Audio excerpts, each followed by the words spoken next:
Bon, la carte de Extreme Rules commence vraiment à se dévoiler.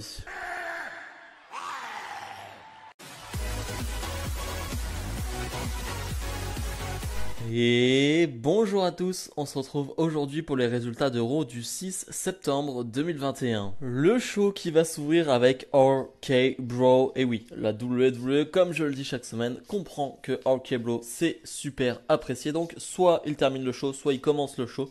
Là ils vont commencer le show et ils vont parler de ce tournoi pour déterminer la prochaine équipe challengeuse pour leur titre par équipe.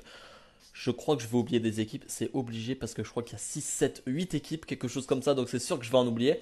Mais bref, Riddle va faire des blagues sur chacune des équipes, va dire peut-être que le New Day va ramener des pancakes, peut-être que ceci, peut-être que blabla. Même ça va faire beaucoup rire Randy Orton d'ailleurs au début qui va être très sérieux mais qui va beaucoup rire. Finalement les deux vont se faire interrompre par Bobby Lashley et MVP. On rappelle, la semaine dernière, Randy Orton et Matt Riddle ont battu Bobby Lashley et MVP. Et surtout, Orton a porté un RKO sur Bobby Lashley. Et voilà, ça n'a pas trop plu à Bobby Lashley, le fait que Orton attaque comme ça Bobby Lashley. Et Randy Orton va lui proposer quelque chose, va lui dire, ça doit faire 10-15 ans qu'on ne s'est pas affronté. Je te propose quelque chose, on s'affronte en 1 contre 1, mais tu mets ce titre de la WWE en jeu. Bobby Lashley qui va finalement accepter. Et ce sera à Extreme Rules. Donc à Extreme Rules, on aura Bobby Lashley contre Randy Orton pour le titre de la WWE. On commence à s'y attendre avec ce qui s'est passé la semaine dernière et le fait qu'il n'y ait pas d'autres challengers qui se révèlent. Mais je suis très content. Je suis très content en tant que fan de Randy Orton de voir Randy Orton face à Bobby Lashley pour le titre, je l'avoue. On verra bien ce qui va se passer, on aura le temps de faire des pronostics, mais en tout cas l'affiche quand même est très très belle. Première partie du tournoi par équipe, et oui, je dis bien première partie parce que on va en reparler. On va en reparler, c'est quand même une dinguerie ce qui s'est passé. Je crois que pour commencer, on a les Viking Raiders contre le New Day. Très très bon match. C'est le meilleur match de la première partie. Vraiment, le New Day qui fait vraiment le boulot face aux Viking Raiders. C'est très très appréciable, très très cool à voir. Et finalement, le New Day qui va l'emporter avec un roll-up. Et ça va être un peu pas le gag, mais disons la continuité tout le long de ce tournoi, de cette première partie. C'est Xavier Woods qui gagne en faisant un roll-up. Mais franchement, tous les matchs sont plutôt bons, à part le match contre Mace et T-Bar qui est assez ennuyeux. Mais franchement, c'est plutôt pas mal contre la Lucha House Party, c'est vraiment cool, je trouve. Je trouve contre Mal et Shanky. Bon, je crois que c'est Vir ou Shanky, je sais plus. Mais voilà, c'est correct. Mais voilà, sinon ça passe bien. Je trouve que le tournoi met bien en valeur toutes les équipes et c'est cool. Jusqu'au moment où finalement Mace et T-Bar vont pas être contents d'avoir perdu leur combat et vont s'en prendre au New Day, vont même s'en prendre à la prochaine équipe qui était Mustafa Ali et Mansour. Ce qui fait que Sonya Deville va prendre une décision, on va dire on va laisser le temps aux équipes de se reposer et on reprendra le tournoi plus tard. J'ai jamais vu ça. J'ai jamais entendu un general manager dire ça. On vous laisse vous reposer, on reprend le tournoi plus tard. J'ai jamais vu ça. Donc le tournoi reprendra avec Ali, Mansour, New Day, Omos et AJ Styles et Bobby Lashley MVP, je crois. Enfin bref, je n'ai jamais vu ça. Vraiment ce coup de on doit se reposer, vous reprendrez le combat plus tard. Ce qui fait vraiment étirer le tournoi. C'était déjà assez long en plus, hein, vraiment ce qui se passe. Mais c'était cool. Pour le coup, c'était long mais cool. Là, pour le coup, ouais, ça enlève un peu de hype pour la suite du tournoi et j'avoue que je suis assez surpris de cette manière de faire. Sheamus face à Drew McIntyre, le gagnant aura une chance pour le titre des États-Unis de Damien Priest. Alors, on a déjà vu ce combat, mais c'était sur l'ère Thunderdome, donc même si c'est quelque chose qu'on a déjà vu, ça peut embêter les gens, qu'on n'ait pas de match inédit. Pour le coup, c'est une première pour le public. Et les combats au Thunderdome entre Sheamus et Drew McIntyre étaient vraiment très très cool. Donc moi ça me va. En plus là c'est pour une chance pour un titre. Donc voilà, je sais pas, ça rajoute quelque chose. Le combat est très bon. Encore une fois, vraiment les deux, ça marche très bien. Souvent quand t'as deux amis qui s'affrontent, on dit toujours ah, c'est pas forcément parce que t'es ami dans la vraie vie que ça donne un vrai bon combat. Et ça s'est vu à plusieurs reprises, hein. Par exemple, enfin, je parle des Hardy par exemple, les Hardy qui se sont affrontés à de nombreuses reprises. Deux frères, leur combat était pas terrible je trouve, enfin, en tout cas dans mon souvenir. Mais bref, en tout cas, on a vraiment un bon combat, on a de la bonne brawl, vraiment ça va bien frapper, on a de la bonne intensité aussi. Et la fin de match, ouais, franchement, je m'y attendais absolument pas, où McIntyre va enlever le masque de Sheamus, donc je me dis, il va finir ce combat, et finalement, il va se faire surprendre par un roll-up de Sheamus. Et oui, encore un roll-up. Ça fait beaucoup déjà. Et Sheamus qui va gagner ce combat, qui va donc affronter Damien Priest pour le titre des États-Unis. Donc il aura une revanche pour ce titre. McIntyre, ça va pas trop lui plaire. Il va s'en prendre après à Sheamus. Je sais pas trop ce que ça veut dire pour McIntyre qui se rebelle, on va dire, après le combat, qui est assez énervé. Je ne sais pas. Mais assez surpris. Je pensais vraiment que Drew McIntyre allait avoir cette chance à Extreme Rules. Mais non, c'est Sheamus qui affrontera Damien Priest à Extreme Rules. Rhea Ripley et Nikki Ash font face aux championnes par équipe, Natalya et Tamina. Match plutôt court, pas très intéressant, assez oubliable, faut le dire. Vraiment, il ne se passe pas grand chose. Retiens juste le hot tag de Rhea Ripley qui est cool, qui réveille un peu la foule, qui s'est un peu endormi sur ce combat-là. Et je peux le comprendre, hein, c'était pas hyper intéressant, même si, voilà, on essaye de créer cette équipe, Rhea Ripley, Nikki Ash. Ça fonctionne un petit peu, mais bon, ça reste quand même que la division par équipe féminine et ça intéresse pas grand monde.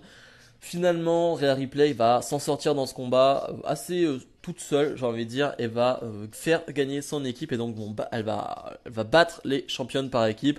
Pour l'instant, rien d'annoncé. Elles ne sont pas officiellement challengers par équipe. Et j'imagine que d'ici quelques jours, quelques semaines, ça va être annoncé. Mais voilà, c'est pas très très intéressant. Et surtout, ce match n'était pas terrible. Moïse TV avec John Morrison qui a pour invité Karen Cross. Je ne comprends pas pourquoi ils ont fait ce segment. Vraiment, c'est bizarre avec un John Morrison qui essaye toujours de faire des blagues et un Karrion Cross qui est hyper sérieux à côté. Karrion Cross, ça fait très débile du coup. C'est presque lui qui fait débile parce que il est trop sérieux par rapport à l'ambiance qu'il y a, par rapport aux questions de John Morrison. Du coup, ils essayent de faire quelqu'un de sérieux qui est terrifiant. Mais en fait, ça fonctionne pas dans cet environnement-là. Finalement, les deux vont s'affronter tout de suite après. Et Karrion Cross va détruire John Morrison. Donc c'est cool pour John Morrison, hein, vraiment, parce que il passe de... On peut avoir une feud intéressante avec The Miz. J'ai un match peut-être contre le The Miz qui est annulé. Je passe face, il est toujours face, mais bon, on s'en fiche totalement. Ah, je me fais détruire chaque semaine. Voilà, je suis dégoûté pour John Morrison. Bon, c'est cool pour Karrion Cross qui continue sa destruction, mais toujours dans un silence total. Vraiment, le public en a rien à faire. Et en même temps, quand tu vois sa tenue, quand tu vois son entrée, quand tu vois sa présentation, t'as pas forcément envie d'être derrière Karrion Cross. Donc bref, je trouve que tout ça, c'est un échec pour le moment. Charlotte Flair défend son titre de championne d'Euro face à Nia Jax. Ça fait suite au match de la semaine dernière où Jax a battu clean Charlotte Flair. Donc Nia Jax est légitime pour avoir cette chance pour le titre.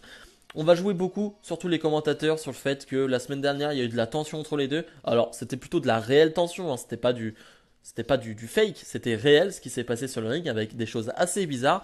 Et là, pour le coup, on va en jouer en mode, ouais, c'est fait exprès, blablabla. C'est WWE, hein. Ils le font toujours à chaque fois qu'il y a un événement qui ne se passe pas très bien. Ils font comme si, enfin, ils réagissent dessus. Ils essayent d'en faire une histoire. Là, pour le coup, ça va pas forcément fonctionner parce que on essaye de mettre un peu de tension entre Flair et Nia Jax, mais ce qui se passe sur le ring, c'est pas terrible du tout. Vraiment, on s'ennuie. T'as même Shayna Baszler qui fait des interventions de temps en temps. Enfin bref, c'est pas terrible du tout ce qu'on voit sur le ring. Vraiment, ça fait pas plaisir. Même à la fin, où Shayna Baszler va un peu distraire sans faire exprès Nia Jax, et c'est Charlotte Flair qui va remporter ce combat. C'est assez rapide, c'est assez insignifiant, vraiment. C'est presque l'après-combat qui est intéressant avec une Alexa Bliss qui va être sur l'écran géant et qui va dire allez viens Charlotte, viens dans ma cour de récréation. Charlotte Flair va pas vouloir et Alexa Bliss va dire ok c'est moi qui vais venir à toi. Lumière éteinte, Alexa Bliss se retrouve sur le ring et Alexa Bliss qui va montrer, qui va pointer du doigt ce qu'elle veut, c'est-à-dire le titre de Charlotte. Et Charlotte qui va dire ok très bien mais là c'est pas ta cour de récréation, c'est la mienne. Donc en gros elle refuse le challenge d'Alexa Bliss. Mais voilà, on voyait venir Alexa Bliss Charlotte Flair, mais on a eu Nia Jax qui est arrivé entre temps. Je pense que ça sera pour Extreme Rules, très clairement. Je suis intrigué de voir ce qu'ils vont faire. Alexa Bliss Charlotte Flair, en plus c'est frais, donc je vais voir et on va attendre de voir. Deuxième partie de ce tournoi par équipe qui va même clôturer le show, donc c'est en main event.